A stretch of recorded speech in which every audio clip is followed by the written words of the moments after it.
Good evening. Good evening, ladies and gentlemen, leaders from Europe. Welcome to Let's Talk, presented by Leader Impact Europe. My name is Jan Drahokoupil. I am from Prague, Czech Republic, and I have worked closely with Leader Impact in the Czech Republic for more than 20 years now. We are very happy to have leaders from Europe join us today.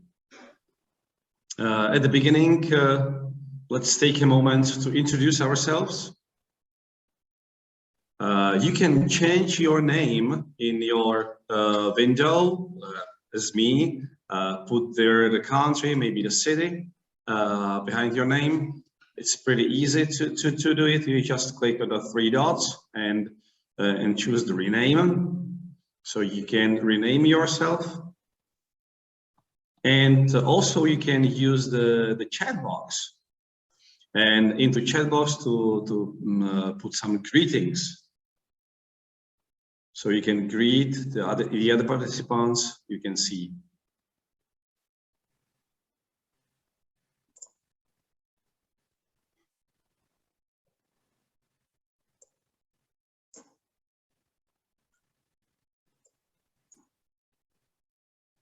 Okay, we can see now a lot of people coming here. Thank you for your greetings.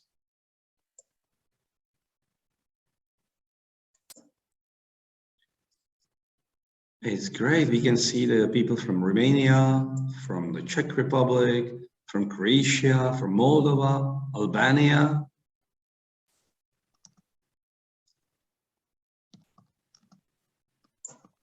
This is nice to see you all. Netherlands. Oh, great.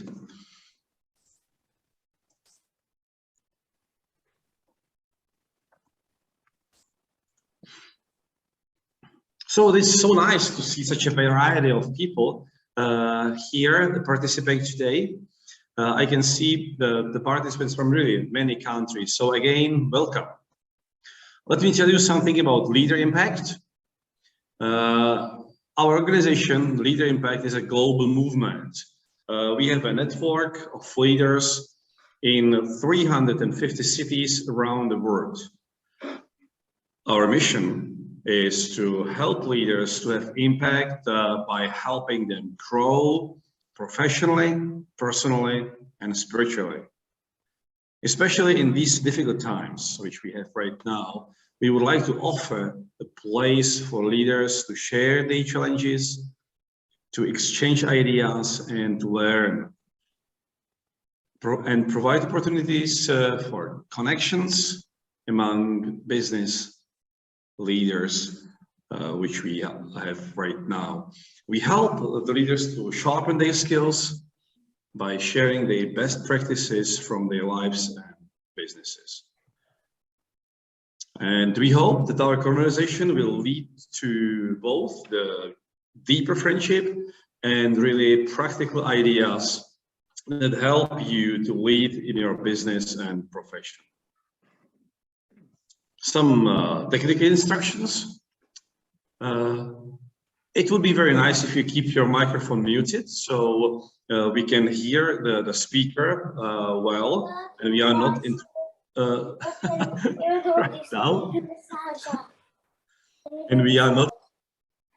Sorry. Can I go to watch with this?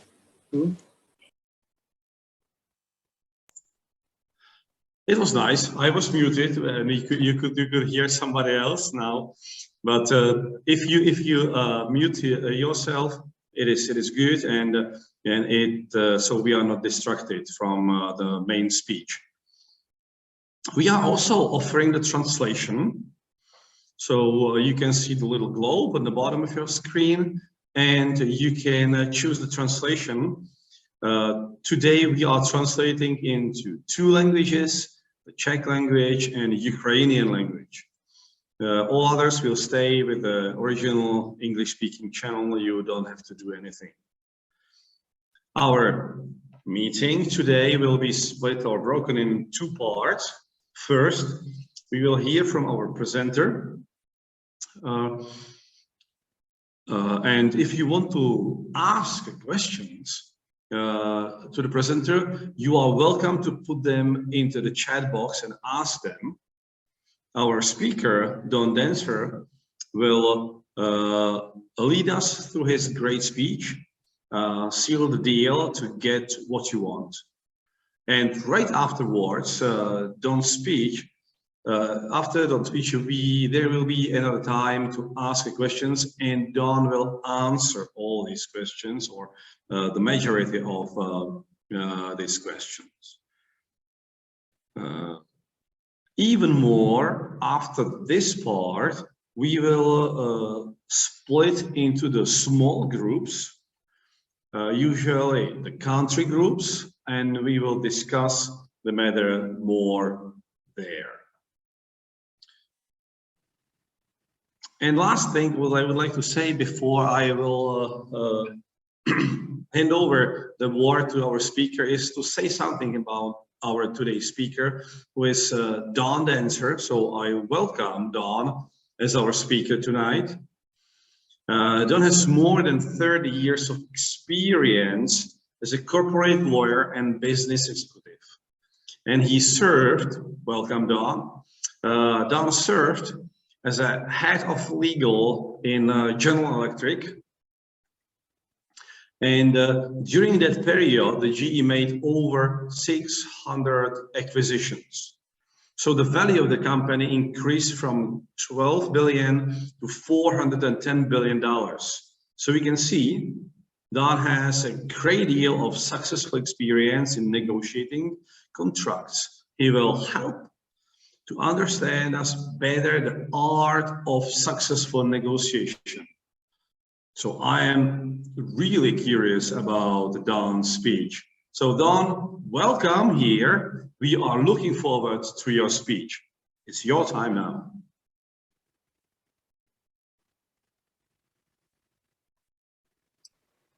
Don, you're muted. Sorry. Thank you for the opportunity to be here tonight. I'm really glad you invited me. It's a great group of people. Amazing how many people from different places, and it's just a real honor for me to be here. As Jan said, I spent about 30 years being a corporate lawyer, mostly for General Electric and other places. And since I retired, I've been teaching mergers and acquisitions to law school students and also business school students. And I know that this group, there are a lot of people in this group who probably haven't done this before, but sooner or later, you're going to be involved in negotiations. Those of you who own a business, those of you who are team leaders or managers of business may get involved in negotiations at some point in time. And I spent a lot of time negotiating contracts for the company. And during that process, made a lot of mistakes. Negotiations are a very interesting area of endeavor because there's a lot of surprises, there are a lot of things that change, there's a lot of misunderstandings, there's a lot of competition that comes into that. In fact, most people have said to me that if both companies that are involved in an acquisition are a little bit upset after it's done, it's probably a fair deal. And the problem is you prepare a lot for these negotiations, but as the heavyweight champion Mike Tyson once said, everybody has a plan until they get hit in the mouth. So it's a very interesting area to try to figure out what you're doing. So I'm hoping that I can pass along to you just some lessons that I learned in doing it. I made lots of mistakes in negotiations, but I learned over time how to negotiate how to put together the negotiation process in a way that minimized understandings, in a way that allowed the parties to come to a conclusion sooner or later. So with that, I'm going to go ahead and start. If I could have the next chart, please.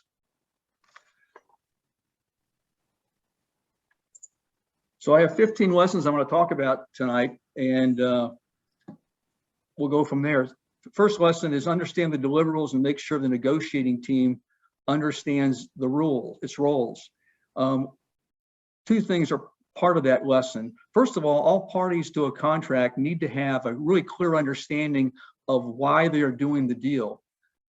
Sometimes deals get negotiated in a way that you don't know where you started and you don't know where you're going, but all parties should have a really good idea what they're trying to accomplish. So one of the questions you have to ask yourself when you do that process is, what's the rationale for the deal? So assuming I'm a buyer and I am in the process of buying a company, what is it that I'm looking for in making that acquisition? And why do parties make acquisitions? There's lots of reasons. One is to expand product lines, to get a geographic presence, to diversify their portfolio, to acquire technology, to acquire people, to acquire human capital in that sense, and also to minimize competition. So the first thing to figure out is, what is it I'm trying to accomplish with this, and stay close to that while you're negotiating the deal, because things change over time. So if I'm, for example, a Pepsi Cola who a number of years ago acquired Quaker Oats, I say, well, why would Pepsi Cola acquire a breakfast cereal company? And the answer is, the main thing that they tried to do is, one of the main products of Quaker Oats when Pepsi acquired them, who's a soft drink manufacturer, was they acquired Quaker Oats because Quaker Oats was a seller of Gatorade a sports drink. So Pepsi wanted to get in the sports drink market, so they started out by trying to get a hold of Gatorade. But that's something they had to decide, because that will affect how you negotiate. And once you figure out that deliverable, the second piece of it is make sure the negotiating team understands its roles. My history has been, I've either negotiated with a team of 3 or 4 people, sometimes only 2 or 3 people. But they have to understand their roles. They have to understand who's making the decision, who's arguing the case, who is making the main role in making sure that it gets done, and then making sure that the management team knows what they're doing and give them advice and counsel as to what they're doing. So that's the first lesson. Know what you're buying, and because sometimes negotiations can get off track, and you forget sometimes what the original intent was in doing it. The second lesson is to understand the other side and its motivations, because you need to know who your opponent is on the other side. And it shouldn't be as an opponent, but it should be as an equal partner trying to come up with the right solution. But you have to understand where they're coming from, why they want to sell, for example, and what impact that sale has on them. And I include one other comment there, which is trust but verify. You trust them, but you may verify facts as you go through the process. So there's a lot of time is spent trying to work with them to figure out what is it they're trying to do, what is it they're willing to be flexible on, what is it they're willing to do different things with, and to go from there. So that's the second lesson. So a lot of it's the front end of understanding exactly what you're trying to do and not get yourself tied down or deviating significantly from that original intent. Lesson 3, for those people who do work in other countries, a lot of the work that I did was in Japan, China, Indonesia, India, places like that, is to find a translator who understands the business dynamics. It gets tricky when you're trying to work with people who don't speak a common language. And most American companies try to keep English as the main discussion during that process, but you need sometimes a translator who will help you understand the business dynamics. Don't rely on their translator. You're going to rely on your own translator who has hopefully some business experience, so that when you ask that translator, what did they say, he can also tell you what did they mean. So a lot of times the translator becomes the person who actually figures out what's really going on with the party you're talking to, and can communicate to you exactly what kind of things they're trying to do. And that makes a huge difference when you're doing it. You don't just hire somebody who speaks the language, you need to find somebody who understands the business dynamics behind it, because they can be invaluable. Lesson 4 is one of the critical ones. Personal relationships are critical, and there are various rules in that. And what I learned over time was a number of things. First of all, I say don't take anything personally, it's a game. Many of the times that I negotiated contracts or purchases of business, the other side would try to bully me, scream at me, humiliate me, do things like that. And sometimes it becomes a game. And I used to take it in the early days, I would take it personally when somebody would attack me or argue with me or scream at me. And I realized over time that it really is a game that is played to do the negotiations. It makes it a lot easier for you to deal with the other side when you realize they're just going through what they think is the way they're going to get their contract done. And a lot of times it would be the dramatic kinds of things that people would do, but scream or walk out of meetings and things like that. One of my first experiences was I was in that in my early years, and I decided we were getting nowhere with the contract, and I was going to leave and stomp out of the meeting and just leave and say, "You're not being serious. Let's, we're just not going to do any more today." So I got up, I banged the table and said, "I'm leaving." Well, unfortunately, what I did was I knocked over 3 pitchers of water, which splashed the whole room, and was pretty dramatic effect. But we left the room, and we came back the next day and started in a new way of doing it. But I realized that it really is a game you shouldn't take seriously from a personal perspective. Second piece of that is make the negotiations a win-win situation, or at least the appearance of one. It's very difficult to deal with a party on the other side when a lot of the times they fight you about every single issue. And that's why it comes back to lesson 1. If you know what you're really trying to get, you really have to fight on every little thing you're talking about in a negotiation session. So I've always tried with the team to make sure we don't try to create the impression that we're doing everything and fighting everything, because you need to develop a personal relationship over time, and to try to find out ways to work out things that are really important, but not to get too confused or not to get too hung up on things that are not important. So that's an important situation, as a win-win situation, or at least the appearance of one. Don't ever get the impression, I never try to give the impression that I've gotten something that I really wanted, and so they are somehow lost in that situation, because that creates a really big problem with the relationships you have. The third part of relationships is, I say, look for windows. You'll need them. When you're negotiating with another company, at some point in time, you start learning who is the person on the other side that I can talk to, who seems reasonable, who can help work with us to come up with a solution to a problem we can't solve. And sometimes that takes a while.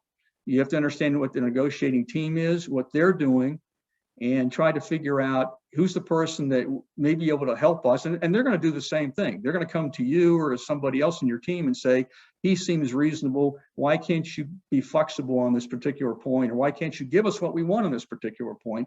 And to come up with a rational solution. So I say, look for windows. You'll need them. That's very true. There's always going to be somebody on the other side. It may not be part of the original negotiating team who's the person who can kind of help you figure out how to get a solution. Because the problem with a lot of these deals is that there's a lot of misunderstandings, and sometimes people get the wrong impression, excuse me, and they try to push you around, or try to avoid it, or just try to get what they want without coming up with a solution. So these windows become really important, especially when you get toward the end. The next point is understand who's really making the decision. Depending on where you are, it's sometimes unclear who's making the decision.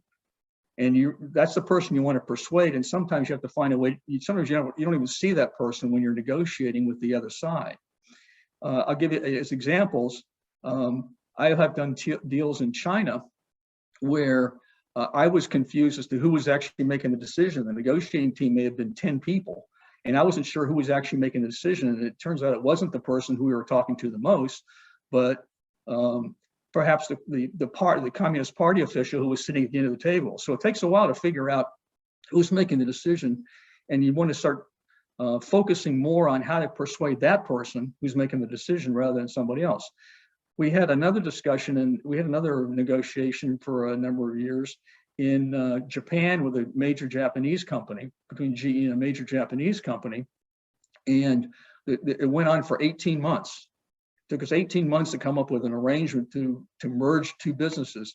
And what happened was we just couldn't get anywhere. We just couldn't get anywhere. And we were talking to the other side, and they said, that we started going to Japan once a month for two weeks, because the decision makers were people upstairs in the same building as theirs, And we finally, at some point in time, asked if we could just talk to that person and give them our perspective so that we could figure out whether we had something which would work or not. And after 18 months, we did finish an arrangement which merged the two businesses. The next piece is understand your style to the culture and recognize the importance of social occasions and personal relationships. And I think a number of times I have seen a situation where there's a certain perspective of what Americans are and how they conduct themselves, and not always a positive one.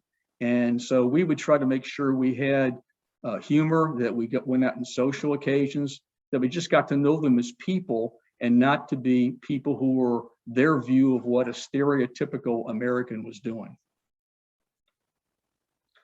The other thing I'll mention on personal relationships, let me just go off to one side for a second, is that the personal relationship that's most important to me is my faith in Jesus. A number of years ago, when I was in my 50s, I was baptized for the first time and developed a personal relationship with him, and he has really influenced my life and how I conduct business. But personal relationships are really important, and that's one of them it's been very important to me. Okay, could we have the next chart, please?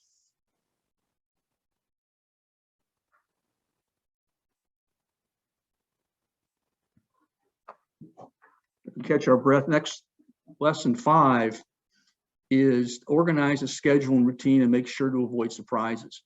At least with most people that I've dealt with, they don't like surprises. And so what we would offer to do in many cases was to develop a plan for our meetings and what topics we would discuss and who would be part of those topics, and make sure that we avoided surprises. A lot of parties prepare for negotiations in a certain way and certain topics, and they don't like surprises, like somebody coming in and developing a proposal for something we hadn't talked about before, those kinds of things. So it seems to help to organize your time and effort, especially if other people are coming in, whether they be accountants or lawyers or somebody else, to make sure that we avoid surprises. So that helps. Number 6 is to manage business and issue fiefdoms. Anytime you're working on an acquisition, a lot of people have opinions on the acquisition. A lot of people have opinions as to how the acquisition is going to affect their jobs and everything else. And so when you get into those discussions, you find there are a lot of people who are trying to influence the negotiation team to focus on their problems or their activities and not just the activities that you think you should. So for example, if you're buying a company, the people who are the sellers in that company, what do you think their employees are going to think?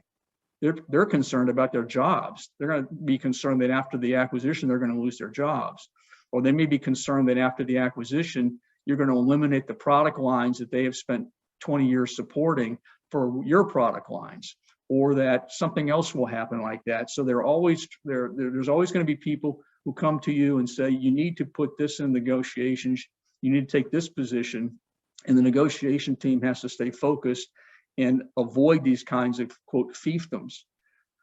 Because when you do an acquisition, there's all sorts of different groups of people that will be interested in their own activities and their own what happens to them after this is all over. So for example, if you're doing that, if you're buying a company, it could be the shareholders, it could be senior management, it could be their competitors.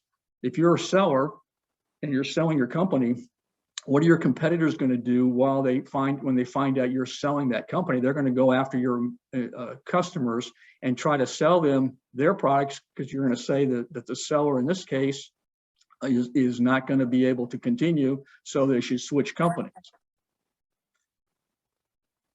So those fiefdoms become really important in the sense that you need to manage them, but you need to have somebody else manage them, and management needs to defend the negotiations team to make sure people don't start going crazy and asking for things they shouldn't be getting or that are not part of the negotiation process. That ties in again with number 7, which is get the experts together soon, or as early as possible. Anytime there's a major acquisition, you're going to have a lot of finance people involved. There are going to be tax people involved that want to structure the deal in a way that's tax efficient. If you're a manufacturing company, you may have environmental issues. And what takes place is the experts in those fields on both sides will have to get together and talk through things. And what I've found over many years is that the tax people and the finance people tend to talk forever. And I've had contracts where the environmental language about what they're going to do on environmental matters is as long as the contract itself. And so those groups of people, those experts, will need to get together and talk, but you can't wait till the end to do that. It has to be kind of upfront and ongoing in parallel with the negotiations themselves. Lesson 8 is to closely monitor due diligence. Many of you have heard that in any kind of major contract, there's a due diligence process where the buyer asks for information from the seller so they can make a decision about the price of the company or some other thing they're doing.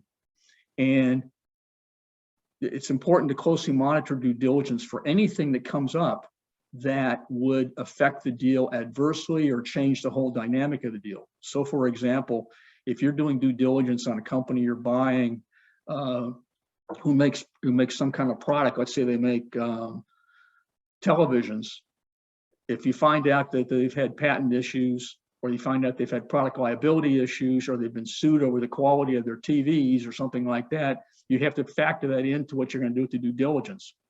And most of the time, the due diligence, depending on what comes out, will affect the price of the company that you're going to pay. So it's always something you have to do to make sure that the price comes out the way it's supposed to. Next is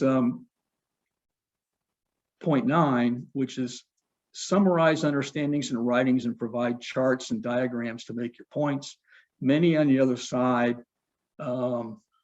will read English better than they speak it. So many times when we were in other countries such as China and Japan particularly, when we had a point to be made, we put charts together in English as to what our position is. So we have talked about this situation.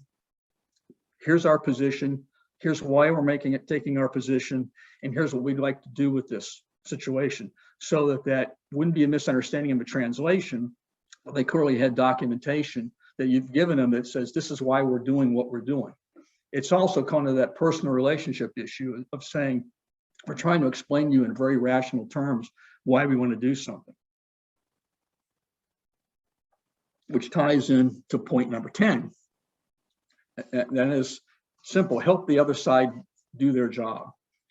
I've had many negotiations where especially in Japan and China, where we have talked about a particular issue back and forth for sometimes even months. And what happens is we're not getting anywhere. The other side tells us, it's not me, it's the guy who makes the decision. And he just won't accept it, and they won't say why.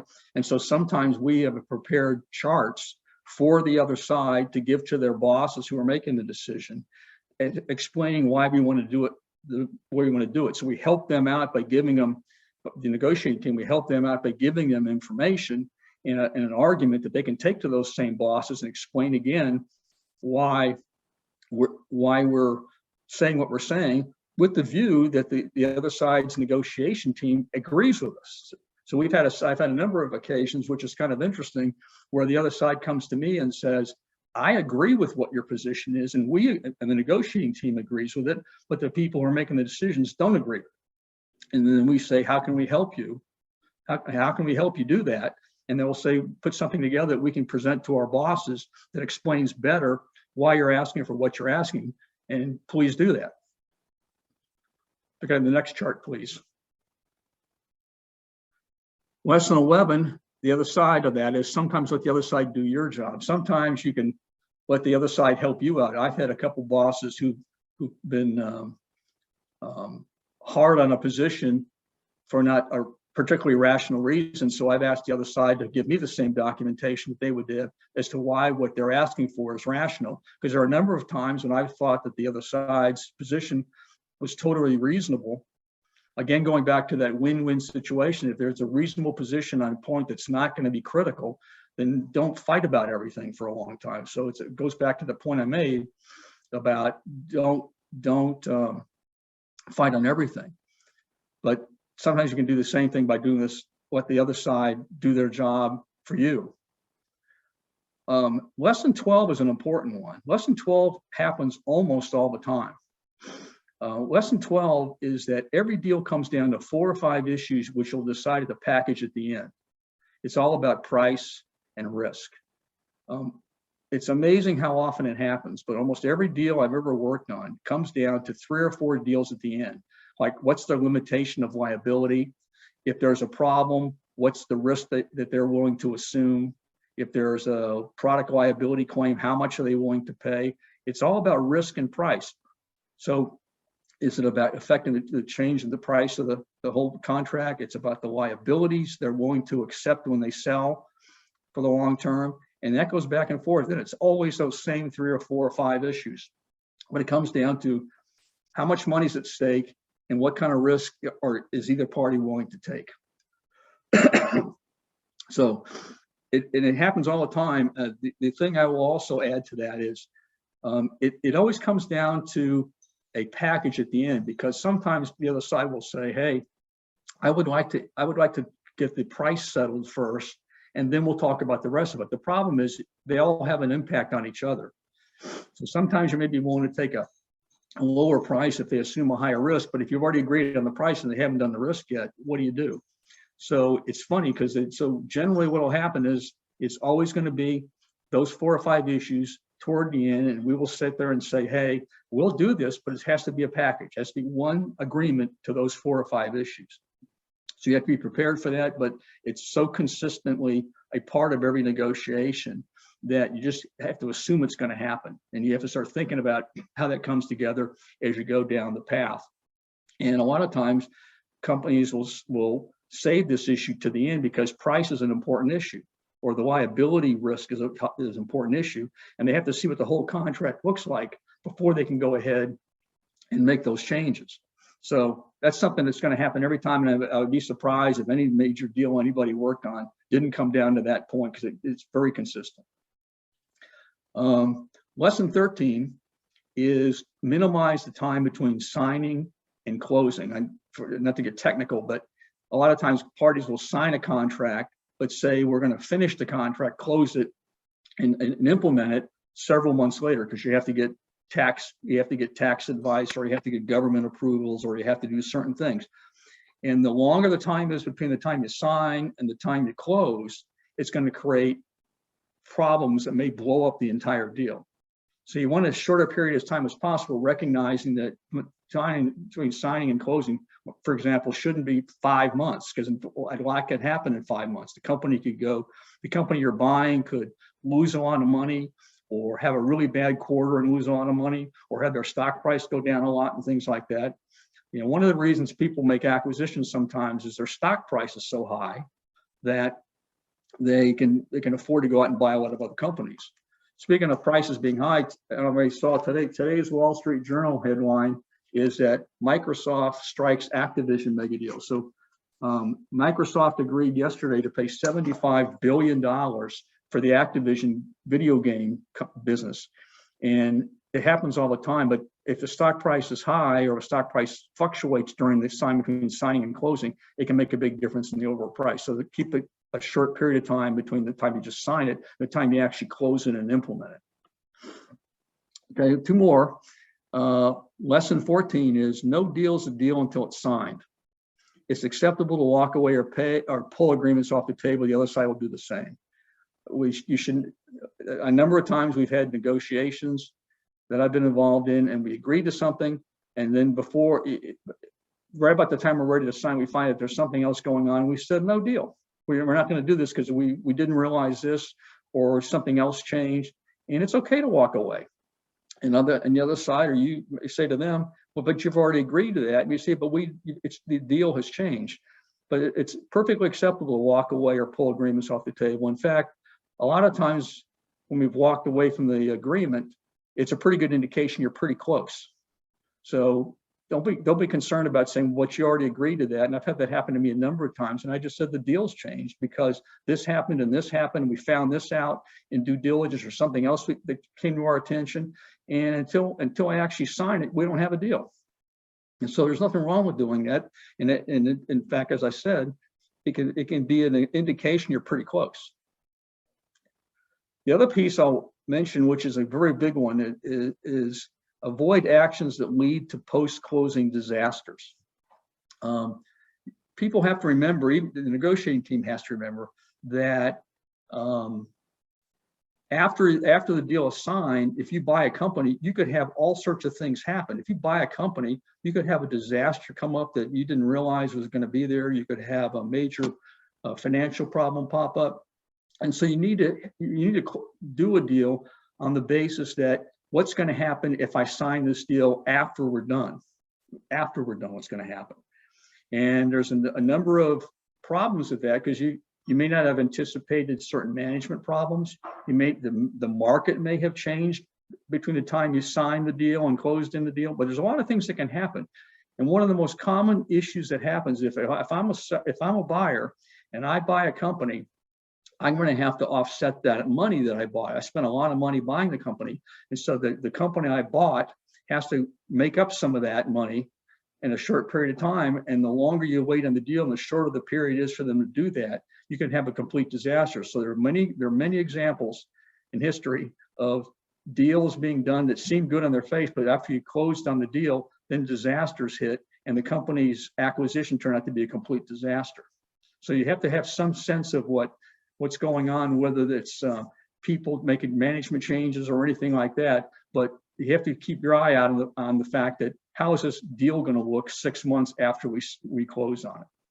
So that's it. I appreciate your patience in listening to this, and I'm perfectly happy to take any questions you have.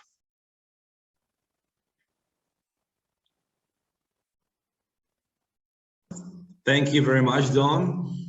We are really happy with everything you've shared, and thank you very much for those wonderful 15 lessons. And it was really excellent. We love it. And now, dear participants, there is an opportunity to ask Don any question. We have like more than 20 minutes for questions in this forum. So you can start asking questions in the chat box. Just open the chat and start to ask questions. We will pick them up and we'll ask them Don, so Don can say. And now we have from Zagreb the first question. What are some resources for learning you suggest to business owners entering into an acquisition for the first time? I would probably go to a trusted lawyer and accountant and say, what do I do first? And they will get you, the first thing to figure out is what's this company worth? What tax advantages do I have in doing it, and what structure do I have? So you need to talk to some experts, mainly accountants. I would start with accountants and finance people and just find out what's the best way to start that process. The negotiation process, I mean, some of the lessons I gave you would be something to consider, but you really have to keep going back to why am I doing this deal? What's the reason I'm doing this? What am I trying to accomplish? Because I used a Pepsi example. If you're with Gatorade, the main thing is to get Gatorade, then you focus your attention on how do I make sure I maximize Gatorade and not just get some company that has a whole bunch of other businesses that I don't want. So it's what you really want and what you're willing to pay to get that. Thank you very much. There is another great question, which was from Ralph. Ralph, could you unmute yourself and ask this question?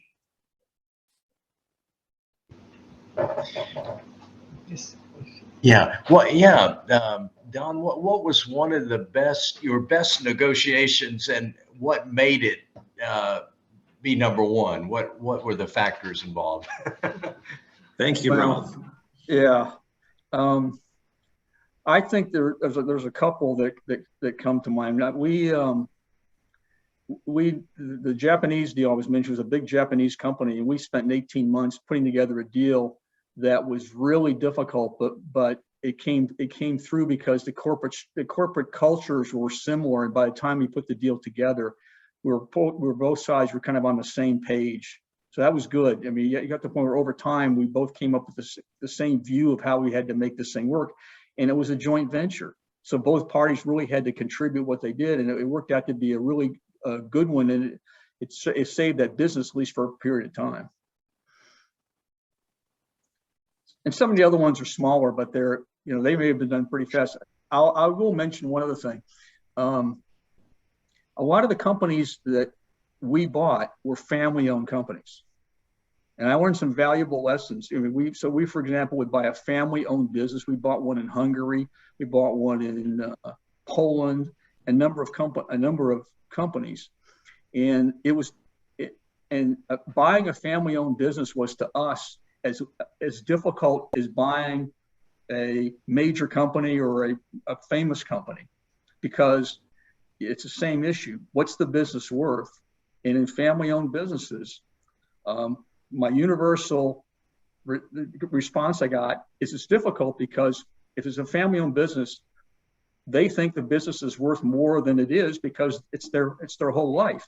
It's their whole livelihood. They built it over time. And so we have to spend a lot of time convincing them that I hear what you're saying, but from a market perspective, it's only worth this much. And persuading and working on it. So a number of those companies worked out really well too, because we just got to the point where we did a fair price, and it was a fair price, but we had to spend a lot of time helping them get to a point where they realized from a market perspective what it was. Okay. Yeah, I saw one in there about the best negotiator I ever dealt with. There's been a lot of them. And they've been really good at understanding what the issue is and holding back until the right time and agreeing. But I have to tell you that most of them have been, several of them have been very, very tough, but very, very fair in the long run. So, it takes, again, it's that personal relationship. After a while, they realize you're not trying to take advantage of them. You're trying to do a fair deal, that you're going to have a relationship with that company maybe afterwards because you've only bought a piece of them or something like that. And I think some of the best ones are the ones where you've really gotten an agreement on both sides as to what the plan is. But some of the tougher negotiators I've ever had have been in Germany. So those were interesting too. Thank you very much, Don. We have a similar question to that. Who was the best negotiator you've ever met, and what made him or her so special? Well, the best negotiator I ever was aware of was Jack Welch. I mean, I worked for GE, and I saw Jack Welch in action a few times, and he was I was a fairly junior person, so I didn't see him much. But when I did see him, it was quite a thing to behold. I think for two reasons. This is personal. This is my personal view. For two reasons. One is he had this unique ability to talk to you about what he wanted to talk about, and he would just drain your brain. He would be able to, in a few minutes, find out everything he needed to know from talking to you. He had this ability to pull information out of people in a way that just was amazing to watch. The other thing that I found from a personal basis is that he was very competitive, and he also it wasn't about winning; it's about moving on to the next thing. And I think one of the special things he passed along to people like me who worked in that company, which is now a very different company, was that he was very addicted to change. He knew change was coming in the world all the time. And so you had to get to a place before your competitor got to the same place. And so this idea of just accepting change and not trying to sit back and waiting for the next quarter to happen or something like that. He was a master at making you addicted to change. And that's what made the company so successful for a lot of years. He also allowed the management teams in some of those businesses to make their own decisions. It was speed, his 3 S's were speed, simplicity, and self-confidence. And he was really good at passing that along to other people. But when I saw him negotiate a couple of small things, it was just fun to behold. Thank you very much, Don. And I can see Sanya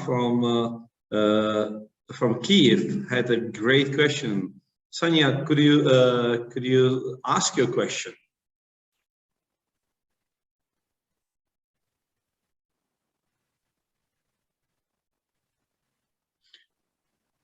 Okay, so I will read it. I would like to Yes. ask, maybe you mean my question, Surya, not Sanya. Surya, okay, Surya, yes. Surya, sorry, maybe I You're delayed right. a little bit, yes, because I know that I have unusual name for Ukraine. My question was, what is your observation in trends in choosing negotiation styles? Because there are a lot of people who choose hard bargaining, and how COVID pandemic influence choosing win-win. Do you observe any dynamics in this area? Thank you. Good question. I think that we spend a lot of time, well, first of all, it goes back to one of my points about relationships. To me, after a while, it became a game. So when somebody would start doing something like a hardball negotiation, I would actually start laughing because it would just be like, some people just do it that way. Some people don't do it that way. Some people try to be, but in most negotiations, you're with it on the other side for a very long time. And you just learn over time, who's the person to watch out for, who's the person to push back on you. You learn the relationships and learn what the response should be.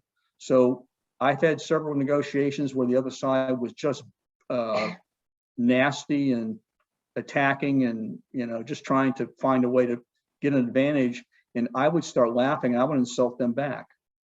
Now, since I became a Christian, I've gotten better about pushing back on people than I was before. But it's just getting to understand who they are and what they're doing, and then throwing something back in their argument. Thank you very Great, much. thanks. And we have another question. How do you know who is actually making the decision in negotiation? How correct is to ask directly? No, I never ask directly. There's a negotiating team that negotiates with you, usually on the other side. And I'm using the China example or Indonesia. And there's a certain group of people. And after a while, you start asking for issues and say, well, can we make a decision about this now? I'm going to say, we'll get back to you, or we'll do something else. And a lot of times you can tell from the discussions that there's somebody else who is making the decision, because they have to go back and get permission. So in the Japanese case I was mentioning before, when we started doing charts to help them, we knew there was a guy 5 floors above them who was making all the decisions, but never showed up at the negotiations. And so I think you just have to find out over time who that is. The other thing I found is that if you have a really good translator, the translator listens to them talking and going back and forth, and the translator can come to you and say, I don't think it's that person, I think it's that person. And because they're hearing their discussions and they're more savvy about business experience in that country. So they do that. Thank you very much, Don. Another question is, what is the price of good or bad business culture? How do you measure it before? That's a big point. Yeah, you have to measure it by, well, I mean, we used to do all the financial things you need to do. We need to go into their finances and making sure they're not cutting corners or doing things like that, or bad management. A number of times we made acquisitions, we were intending to keep the management of the party we acquired.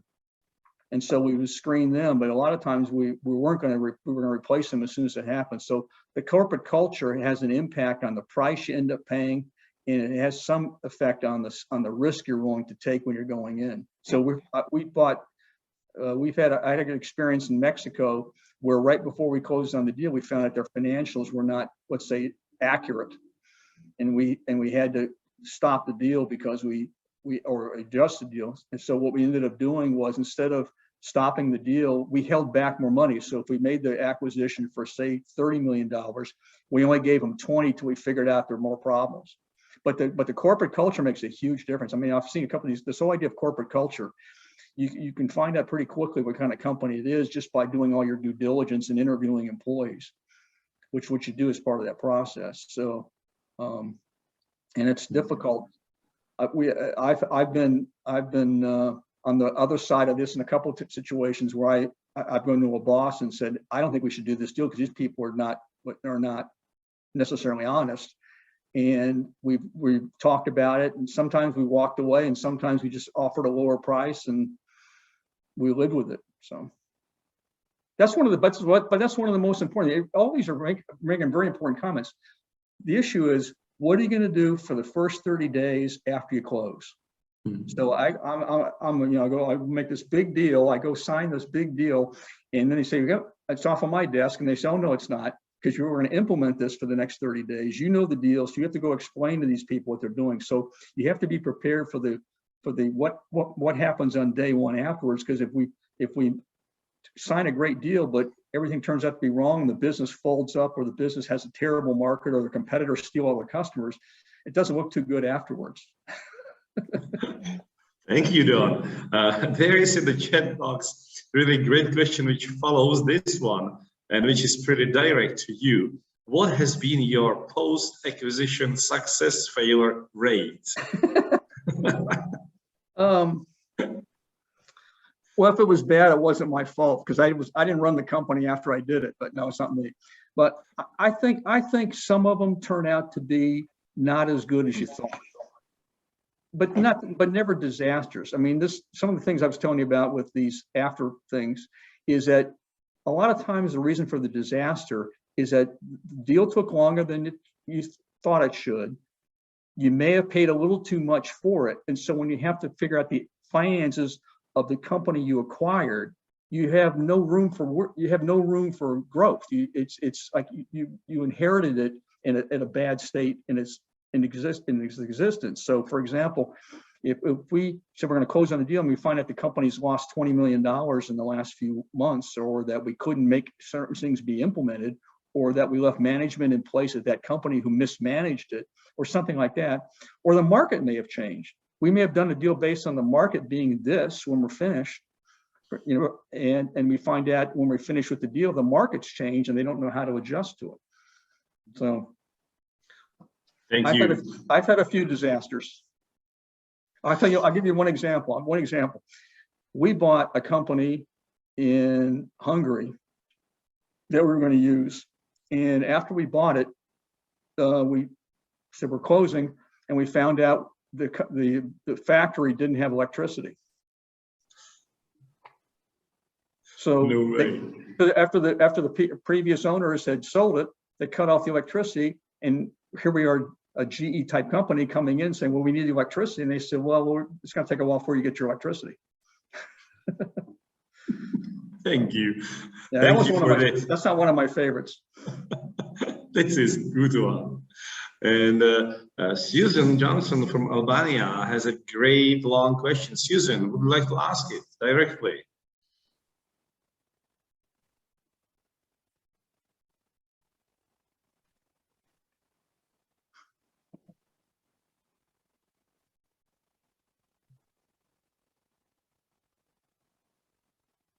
Do we have Susan there? We can hear you, Susan.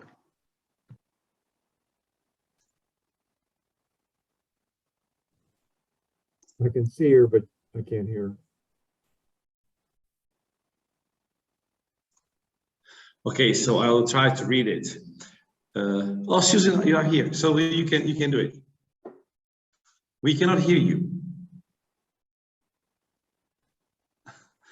Sorry, I will read it because we cannot hear you. So a Polish friend bought a Bulgarian company. They negotiated in Russian, which was their common language. After they closed the deal, they realized reality was very different from the financials they based the deal on.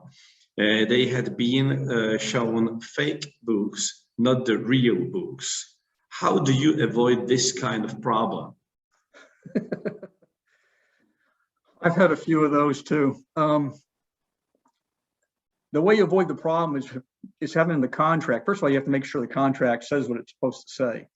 And if you have to translate into another language, you say, sometimes I've had it say the English language version governs if there's a problem. If it's a Russian language version, fine, but it has to say what they say it's going to say. But what most companies do in this thing is to have post-closing adjustments. And you basically say, this is what we're assuming the company is going to look like the day we close on it. And if it turns out it's not, we have the right to get money back or to make an adjustment to the purchase price.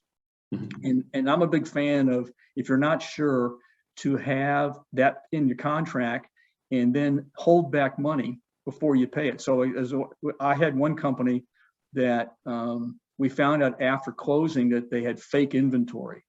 If you heard of fake news, it's fake inventory. They just had boxes and nothing in them.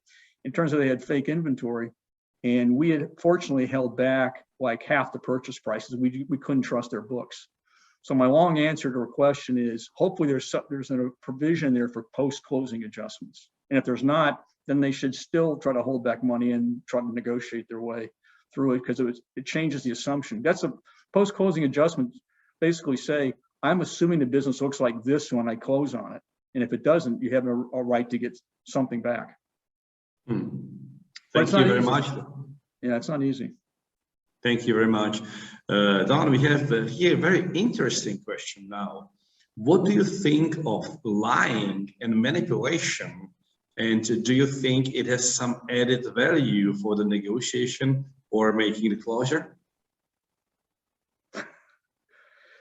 Well, fortunately for me, I worked for a couple of companies that were very high integrity companies. So we didn't do that, but we've seen it in other companies, but they tend to be the smaller ones, smaller family-owned kind of companies.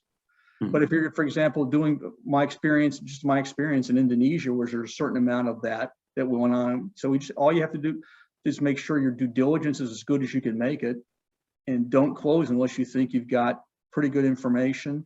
And at the other side, I've never gone, only maybe once or twice where I have gone to somebody on the other side and say, I don't have confidence in what this person's telling me on your team. So I'm counting on you to make sure you tell me what's correct. So it tends to be the relationship issue, and it tends to be, at least communicating that we don't think we're getting the straight story. Thank you very much. And that's a tough question depending on where you are. Yes, it is. And there is one question which is a little bit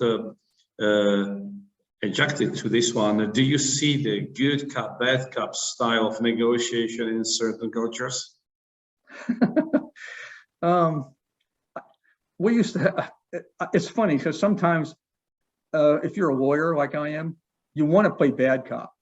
So you talk to the other person on your team and saying, "Oh no, tomorrow you be good cop and I'll be bad cop." That's more fun. So, but I don't think the good cop, bad cop necessarily works. I think it has to. I think actually my style had tended to be, if I'm always a bad cop, they're going to say, well, he's always a bad cop. I think part of the issue is to be a little bit unpredictable. So one day I may walk in and be as nice as I can be, and the next day I come in and I'm just doing something else. I think, but it's the game. If you realize it's the game, you take it in stride and just say, okay, that didn't work. We'll try this next time. And I think that's part of the issue. But I used to like to play bad cop. Thank you very much for your speech. Thank you very much for your answers. It was great. It was really inspiring and even challenging for us. I have some action lists right now on my paper. Would you like to say something like? Would you like to send us with some great? No, I really appreciate the fact that all your people who ask questions had me come back with a flood of bad memories. Okay, so thank you very much once more, and I would like to thank all the participants. It was great to be with you all here. Thank you for joining us, and we will send a recording to each of you who join us today. And now it's a time for our discussion groups. We will have 20 to 30 minutes to discuss this topic today. So as we in Leader by Do It, we are known for small groups. So you can learn from one another and we can discuss this topic. We will have several groups. I think we can already see it. There will be country groups for Czech Republic, Romania, Croatia, Albania, 3 groups from Ukraine. There are also 2 open English groups that you can join in. So you can click on the country that you want to join. And we will end the webinar today after our discussion groups. So thank you very much for joining us today. And you can just after a second click for the small group. I would like just now to let you know that we will have the next meeting. Our next speaker will be the Christian Sinotti, founder and managing partner of Mazars Croatia. Mazars is a global audit, accounting and consulting group. And Christian is the author of the 3 books on tax and finance. He is in the final phases of his PhD in economics, and he oversees Mazars in Serbia and Slovenia as well. So we will have a great speaker, and he will speak with Nolan Sharp, the coordinator of Leader Impact in Croatia. You are really welcome to join us the next time, and now you can all join the country groups to have your discussions there. So you can join it right now. Thank you very much and goodbye.